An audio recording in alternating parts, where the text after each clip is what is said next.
On behalf of WWM Financial and Savvy Women Wealth Management, we want to welcome you to today's webinar on aligning wealth and legacy through smart estate planning. We also have a special guest with us, Geeta Nassiri from Capital Legacy Law, and we're really excited to be here with you today. I thought we'd take a moment and do introductions, so I'll have Geeta, if you want to start and introduce who you are. Thank you, Catherine. Hello, everyone. I'm Geeta Nassiri. I'm a licensed attorney, CPA, licensed in California with Capital Legacy Law. My practice helps families align their estate and financial plans so their legacies are protected and their values endure. I specialize in estate planning and probate and trust administration. Thank you for having me today. Thank you. I'm Catherine Magana. I'm one of the managing partners and a certified financial planner with Savvy Women Wealth Management and WWM Financial. I've been in the financial services industry for over 26 years. I do comprehensive financial planning with our clients, help manage investments, and help navigate through all different life phases. And I'm pretty active in the community. I'm part of the Carlsbad Chamber of Commerce Board, been part of the Carlsbad Charitable Foundation, as well as the Financial Planning Association of San Diego and California. And I'm happy to be here with you today. And I'm Rachel Ivanovich, and I'm an enrolled agent and wealth advisor. I'm also a tax strategist. I've been doing taxes for 25 years, and I work together with Catherine and do the tax strategy. And I'm as well on the chamber board. I'm the current treasurer and love helping out in the community. And we're very happy to be here to present for you today. All right, so let's go ahead and dig in. So today we're going to have a conversation on how to align your financial plan and estate plan. When it comes to financial planning, we factor in not just kind of your goals and investments. We actually look at it from a tax perspective. We make sure that your investments are lined up. And a lot of this also ties into the estate plan, which Geeta is going to share about. But we definitely, all this does go hand in hand, and all three of us here are resources available to you. And that's one of the reasons why we're on this call or webinar with you today. So when you look at kind of different phases of life, everyone's at a different age, and I know probably none of us on this webinar are 10 or 20, but we're probably more in the 40s, 50s, 60s, 70s, or 80s. But at different phases of your life, there's different goals and objectives and things that come up. If you're kind of maybe in your 10s or 20s, you're maybe thinking about college or paying off debt. If you're in your 30s, you might be thinking about a family or buying a home.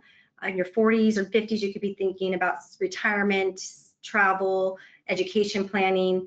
Usually, 50s, 60s, and 70s are really focusing on retirement, travel. Those that are in their 70s usually are pretty much, either are phasing into retirement or already retired. Potentially, there might be some travel, second homes, education planning for grandkids, reunions, then sometimes we see downsizing or kind of looking at what's to come in the future. And then the 80s, it's obviously there's a lot of fun and still living life, and so there's different phases of life, and along the way with different phases of life come your goals with financial planning, which it changes. And so once again, it's not I do my plan and that's it. It evolves over time, and as things change in your life, that's what we're here to help you and guide you with. So at WWM Financial and Savvy Women Wealth Management, we do quarterly webinars, so we're big advocates for having our clients learn. And so each quarter we have a different theme and topic. Over the year, you'll hear from us about different, this year we actually had a conversation on required minimum distributions. We actually had a presentation on tax planning, the One Big Beautiful Bill Act. We also talked about Roth conversions, and today we're talking about estate planning. But one of the things that we look at is each quarter through our proactive wealth process is we have asset management, liability management, legacy planning, and protective strategies. And so we think it's important that over time that we're educating our clients and prospective clients about these different topics and themes. And so while we may not be the experts in all the areas, we do bring in specialists and guests with us, which is what we have Geeta here with us today, where we're going to be talking about legacy planning. And once again, we do look at that from a financial planning perspective, but we obviously don't do the wills and trusts ourselves, and that's where Geeta comes into play. And so we're really excited to have Gita here with us today. I've known Gita for a very long time, and she's presented with us at some of our brunches and events. And so we're really been on our podcast. So we're really thrilled to have her join us today. So I'll turn it over to Gita. Thank you, Catherine, and thank you for having me, inviting me to present today. My presentation today is about the gift that lasts, aligning wealth and legacy through smart estate planning. It's going to be a year-end conversation on protecting your loved ones, preserving wealth, and planning ahead. This presentation is intended for general educational purposes for California residents and property owners. So please talk to your estate planning attorney regarding your particular situation. So let's start by looking at how financial and estate planning work hand in hand to protect what you've built.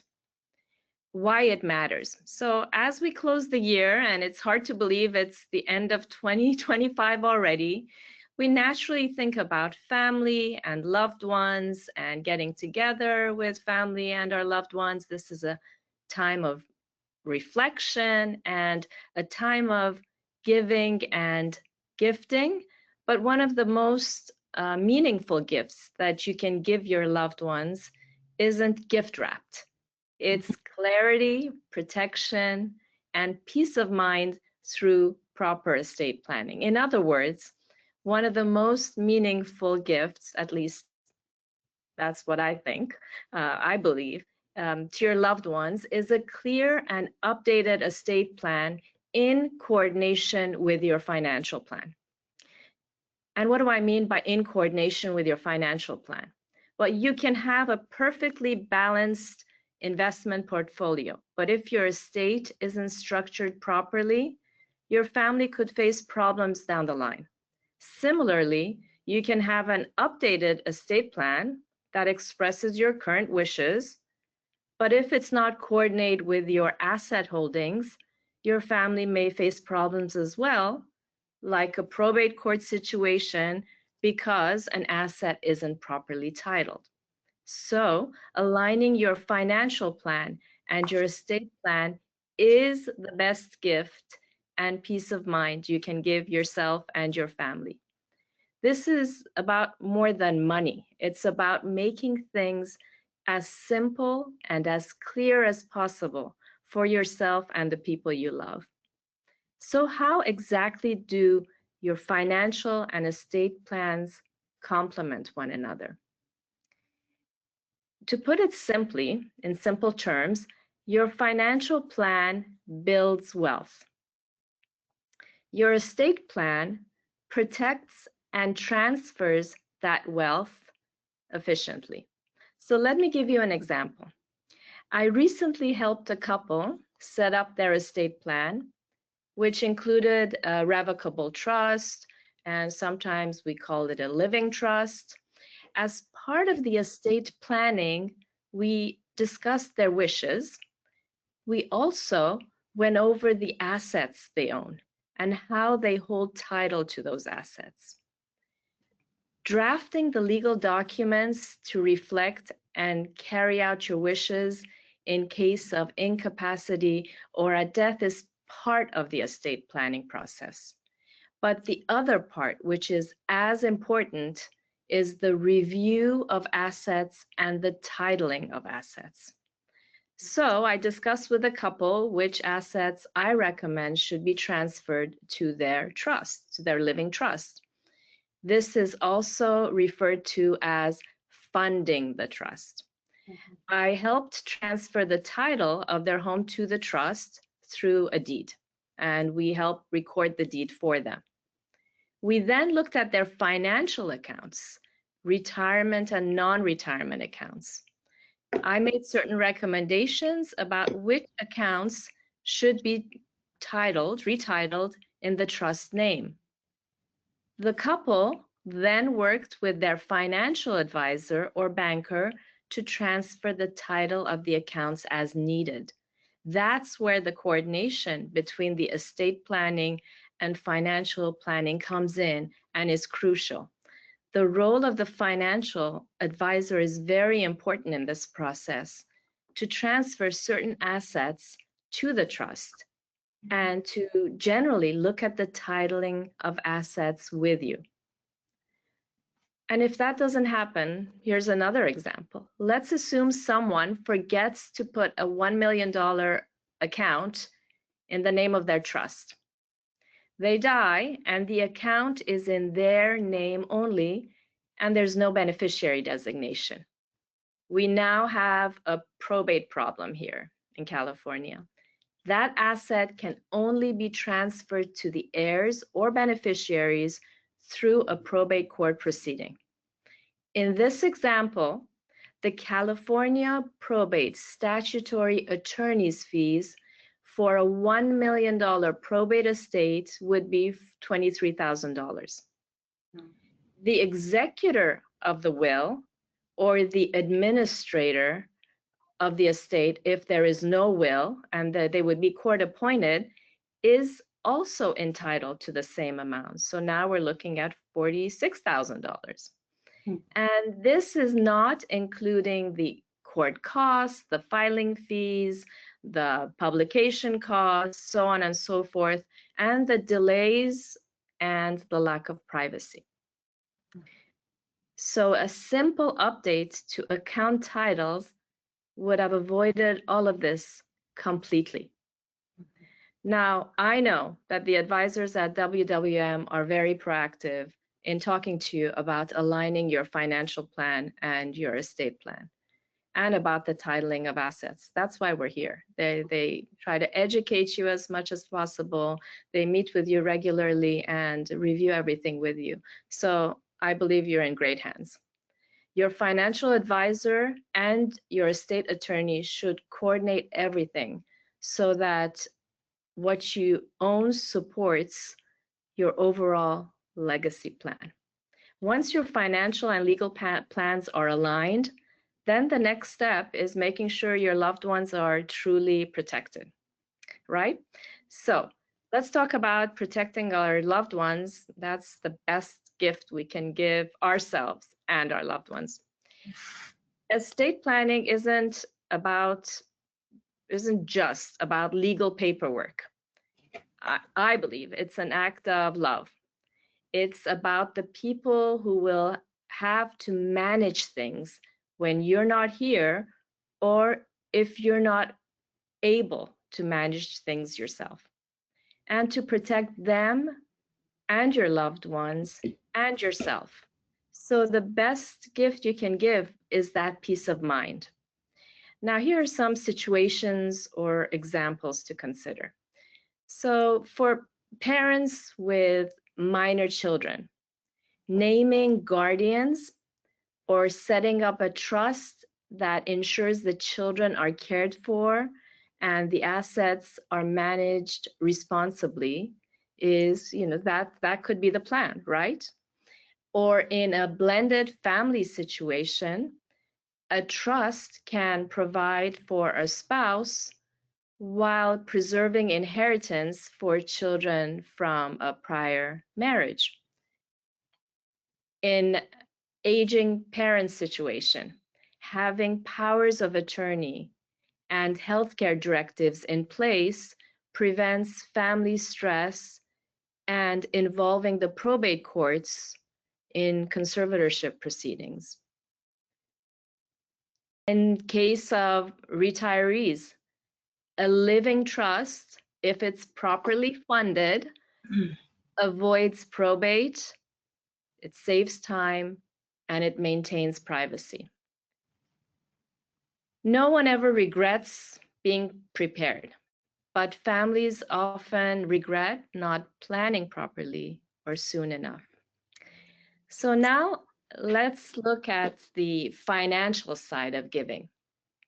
The gifting rules for 2025 and the changes coming up in 2026.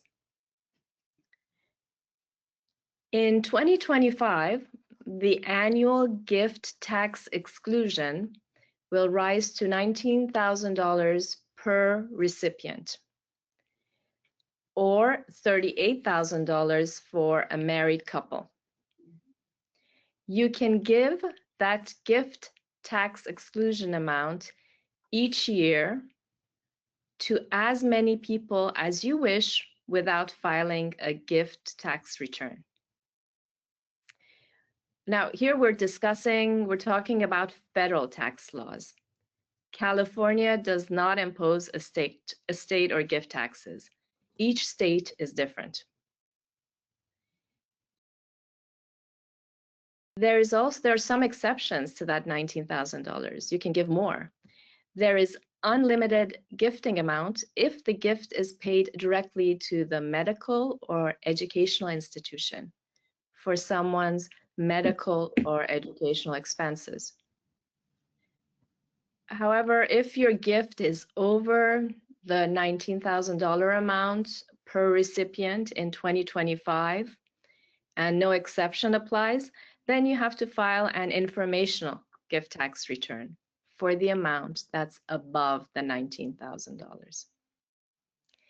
Now, the lifetime federal estate and gift tax exemption for 2025 is $13.999 million per person, so almost $28 million for a married couple. Now, gifts under the annual exclusion amount don't use up that lifetime exemption. So if your gift to one person is $19,000, you're not going to be using that exemption. But if your gift is over that $19,000 and you file that informational gift tax return, you're reducing that amount, total exemption amount, right? And remember, we're just talking about 2025. If someone dies in 2025, that exemption amount is $13.99 million, meaning that they can, their estate, if it's below that $13.99 million, there's no tax, no estate tax, no federal estate tax. Another point I'd like to make is that using these annual gifts, and in 2025, again, it's $19,000 per recipient, can gradually move assets out of your estate while helping your loved ones today. So it's a good way of shifting funds from your estate to your loved ones during your lifetime and helping them. But I would also like to point out that always talk to your estate planning attorney and tax advisor before gifting assets of significant value, such as a house, during your lifetime, because there are certain tax implications, and you do want to make an informed decisions knowing what those tax implications would be. And now let's talk about 2026. Looking ahead, in 2026, the federal exemption amount is going to increase. But that doesn't mean the planning stops. In 2026, the federal estate and gift tax exemption is going to increase from $13.99 million to $15 million per person, or $30 million per married couple. The amount is adjusted for inflation. So in 2027, if the law stays the same, the amount would be adjusted for inflation. It'll be a little higher than 15 million. What does that mean? So if someone passes away in 2026, they can give away a total of $15 million without paying federal estate taxes on that amount. Some things to consider for planning purposes are that asset growth can exceed that, our assets can exceed that exemption, correct? And so if we need to incorporate some planning if there's that potential that our assets may exceed that exemption amount. And there's also the consideration that the laws may change. last year, we were looking at if the laws didn't change to this $15 million amount this year, if Congress didn't decide that the amount would be $15 million this year, last year we were looking at the exemption amount going down for 2026 to about $8 or $9 million per person. But Congress decided the laws is going to be 15 million as of 2026, moving forward, adjusted for inflation. But the laws can change in the future, and we don't know. We can't predict what the tax laws are going to be. And the other consideration is that, yes, in California, there are no estate taxes, but other states do have estate taxes, and state-level estate taxes may apply.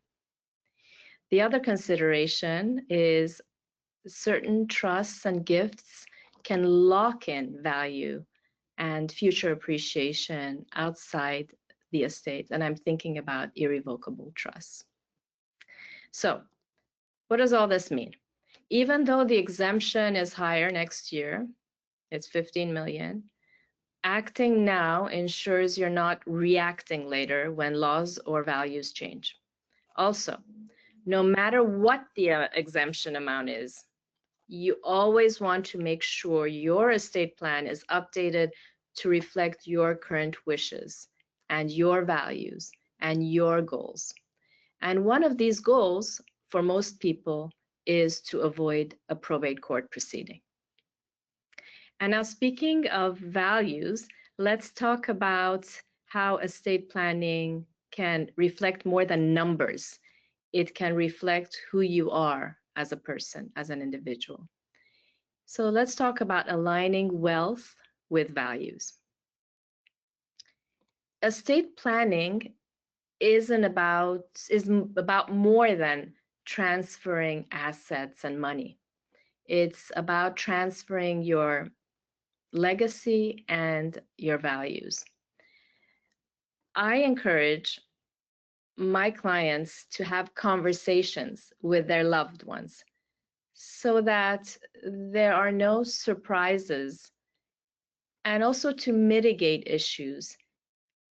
And this is also an opportunity to share what is important to you, what values are important to you. It may not always be a comfortable conversation, whether it's you speaking, it may not be comfortable for you, and it's sometimes isn't comfortable for your loved ones or for your children to have this conversation with you. But it's important, and it's something to consider. Obviously, any conversation depends on your family dynamics, and every family is different. But for example, consider talking to your children if one child is going to receive more or less than the other children, and explain your reasoning. Or if you gave a loan to a child during your life, or to some of your children during your life, and want that loan amount accounted for after you pass away in the distribution to your children or to your loved ones. Again, a conversation would be helpful to discuss the amount of the loan and how it was calculated and how it will be accounted for in the final distribution of your estate.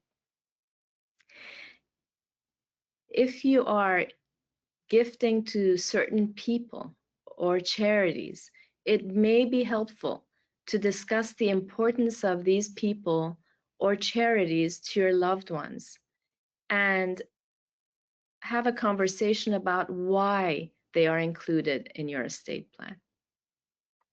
It will tell your loved ones a little about who you are, what you value, who the people you value in your life are as well. Some clients set up plans for their children and grandchildren's education separately, or create a charitable legacy to carry on their priorities for generations by, for example, setting up separate trusts or creating certain accounts as well. So your wealth tells the story of what you built. Your estate plan tells what you believed in and who and what matters to you. Now, the next slide, let's talk a little about soccer in the context of building your team of experts. My son, who will be 18 soon, has been playing soccer since he was a toddler. And I have been to so many soccer games over the years, endless number, and I continue to go to a lot of soccer games. Building a successful soccer team has so much to do with teamwork, communication, and coordination between the players, right? So I want to make that analogy now to estate planning. Similarly, to have a solid estate plan, you have to obviously educate yourself like what you're doing today, and also to build and surround yourself with a good team of experts who work well together to provide you with the best advice to carry out your wishes and goals. So I encourage all of you to build that good team for yourself, that good team of experts, financial expert, financial advisor, tax and legal experts who ideally will work together to protect you and your loved ones and to carry out your goals and wishes. So let me give you an example of coordination between experts achieving optimal results. Recently, a client wanted their partner to continue to live in their home after the client died, and they wanted all property-related expenses to be paid by the client's trust. And the partner could then live in the house after the client died for a number of years. Then the house would be sold and the proceeds distributed to the client's children. So that was the plan. Then we realized that most of the cash assets that the client owned were non-trust assets. They were either retirement accounts or accounts with beneficiary designations. So the concept was great, but how was the trustee going to pay for all the property-related expenses? So that's when we worked together with the financial advisor to come up with a plan so that at death, there would be enough funds in the trust to allow the partner to live in the house for a period of time, and that way the client's wishes could be carried out. Now, I'm going to next talk about a few practical steps you can take before year end. These are just a mini estate planning checklist for you. I would suggest reviewing your beneficiary designations and the titling of your assets. Remember, we talked about funding the trust. If you have a trust, look at what's in your trust, what's titled, and then don't look at your Schedule A to the trust. Look at what's actually titled in the name of the trust. And do so especially after marriages, divorces, or births, significant life events, right? Next, confirm your trust and your will match your current intentions and wishes and goals. Next, update your powers of attorney and healthcare directives. Who's going to be making financial decisions for you? Who's going to be making healthcare decisions for you if you can't make them for yourself? So update those if they need to be updated. Consider year-end gifts to take advantage of the 2025 $19,000 exclusion, and Rachel will talk more about that shortly. And then schedule your estate plan review if you haven't had your estate plan reviewed in a few years, or if there have been changes in your wishes or changes in your life. Each of these steps, they're simple, but together they can help avoid any problems in the future. So how do you turn these ideas into action? During this season of giving, give your loved ones the greatest gift, that peace of mind, right? If it's been a while since you've reviewed your plan, now is the perfect time. And Capital Legacy Law can help you make sure your documents, titling, and estate planning strategies are coordinated with your financial advisor. Coordinate with your financial advisors at WWM to align your financial and estate plans for 2026. Now, the next slide is a quote from the actor Ted Danson, who plays a retired detective living in a retirement community. It's on Netflix. It's a series called Man on the Inside. I watched and enjoyed the first season and would highly recommend it. But I like this quote from Ted Danson in a recent interview. He said, "If you're lucky enough to be in your elder years, because not everybody gets to do that, then just be celebrating it. Do the best you can. Keep getting out there into the world. Don't isolate. I think in a funny way, older people have the responsibility of showing their children how to live their life fully until they're no longer alive. What a great gift that would be to give our children." So yes, a great gift to your children, to our children, would be to set an example by enjoying life fully. But as I've been saying throughout this presentation, that great gift also includes planning ahead. I invite you to plan for the future and with peace of mind, enjoy the present. You, your family, and your loved ones would be happy that you took care of these things. I want to thank you again and thank WWM for having me present today. Thank you all for joining. I wish you a wonderful holiday season and a great start to the new year. Thank you.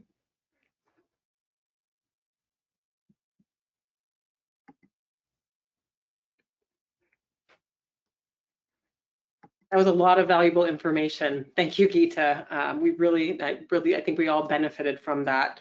And just to tag on to what you've already presented, one of the questions that we get a lot is, you touched on the gifting and the annual exclusion amount of $19,000 and $38,000 if you're a married couple.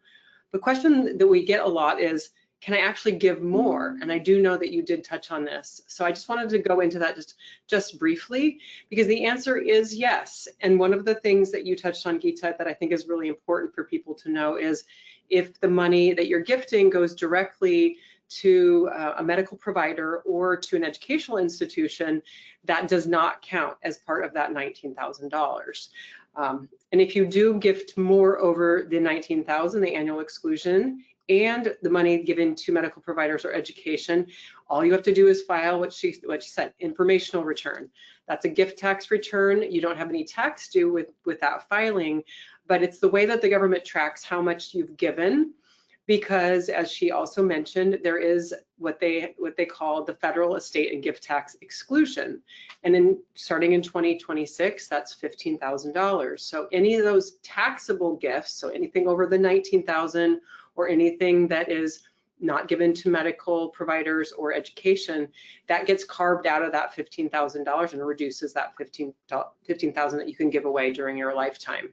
And again, that amount is indexed for inflation, so it changes year over year. And the tax code it shifts. You never know what they're going to come up with. So right now, it's $15,000 starting next year, and $19,000 annually.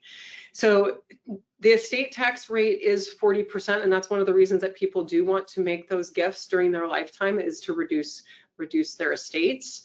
And so I wanted to give you a couple of tips, some planning tips as we close out the year. And as Geeta said, so my planning tip is, it might be a good time to consider year-end gifts if your estate is over the annual exclusion amount. So make sure that you're utilizing that annual exclusion amount. The other thing is, Geeta did touch about it, is planning for children's education. You may want to fund 529 plans. So definitely talk with us about those. And if you have any other questions, we are here to help. We would love to chat with you. I know Geeta would be probably happy to chat with you as well. If you would like to know what to do next, please reach out. Our contact information is on the next slide. And we would love to just thank you for coming today and for being part of our educational series. Well, thank you, Geeta, for joining us. We really value your time and you being a resource for us. Once again, we do webinars every quarter for our clients and prospective clients. We're happy to educate and provide resources to you. Like Rachel mentioned, if you have specific questions, please feel free to reach out to us. If you'd like to consult with Geeta, please reach out to her, or if you want us to connect you with her, we're happy to. Once again, it's the end of the year. It's a good time to kind of rethink and revisit your estate plan, get ready for next year. So we do want to thank you for joining us. If you do have some specific questions, like I said, reach out to us about, we're happy to review that with you individually. Once again, everybody has different wishes and wants, and it's very personalized. So we're definitely happy to be a resource. And we want to thank you for joining us today, and enjoy the holidays. And we do appreciate you today. Thank you. Thank you.